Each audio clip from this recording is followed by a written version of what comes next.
नमस्कार। 5 मिनट में आपका स्वागत है। आज 5 मिनट के इस एपिसोड में हम एक ऐसे मुद्दे पर बात करने जा रहे हैं जो कई शादियों को प्रभावित करता है, लेकिन इसके बारे में खुलकर चर्चा अक्सर नहीं होती। यह है बेटी की शादी के बाद उसकी माँ का दखल। देखिए, माँ का अपनी बेटी से शादी के बाद भी जुड़ा रहना एकदम स्वाभाविक और प्यारा है।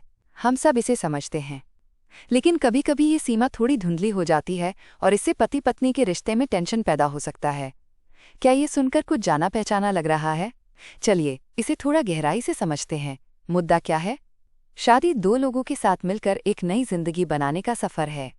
ये रोमांचक भी है, चुनौतीपूर्ण भी, और हर कदम पर कुछ नया सीखने का मौका देता है। लेकिन अगर माँ अपनी बेटी को शादी के बाद छोड़ने में मुश्किल महसूस करती हैं, शायद इसलिए क्योंकि वो उसे सुरक्षित रखना चाहती हैं या उसका ख्याल रखना चाहती हैं, तो कभी कभी ये दखल अनजाने में ही समस्याएं पैदा कर सकता है। आइए 2 उदाहरणों से इसे बेहतर तरीके से समझते हैं। पहला उदाहरण, जामाता के साथ सख्त रवैया। सोचिए, एक माँ जो अपने दामाद को कभी ठीक से अपनाती ही नहीं, उसके ऊपर हमेशा उंगलियां उठाती रहती हैं। हो सकता है कि उन्हें लगता हो कि उनकी बेटी के लिए दामाद काफ़ी अच्छा नहीं है, या उन्हें उसके फैसलों या तौर तरीकों से परेशानी हो।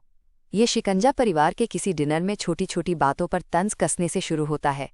धीरे धीरे ये बढ़ता जाता है और उन टिप्पणियों से दामाद का आत्मविश्वास कम होने लगता है, और अंततः ये बात पति पत्नी के रिश्ते में खटास ला सकती है।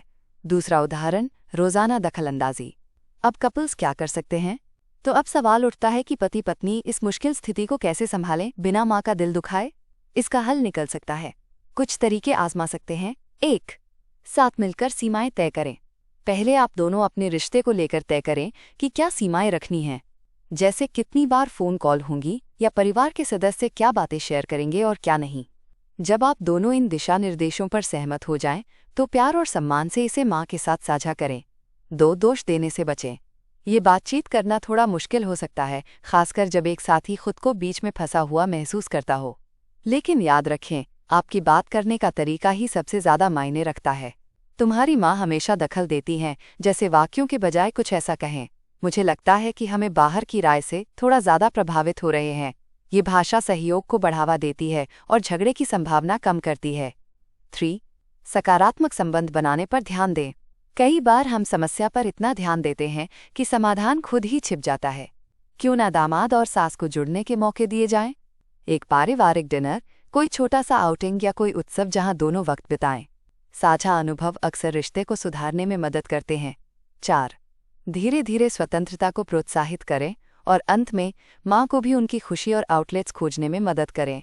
ये किसी पुराने शौक को फिर से अपनाने, दोस्तों के साथ ज़्यादा समय बिताने या उनकी खुद की जिंदगी पर ध्यान केंद्रित करने से हो सकता है। उनका ध्यान बांटना धीरे धीरे एक स्वस्थ बदलाव ला सकता है। अंतिम बात, आखिरकार शादी एक टीम के तौर पर आगे बढ़ने का नाम है।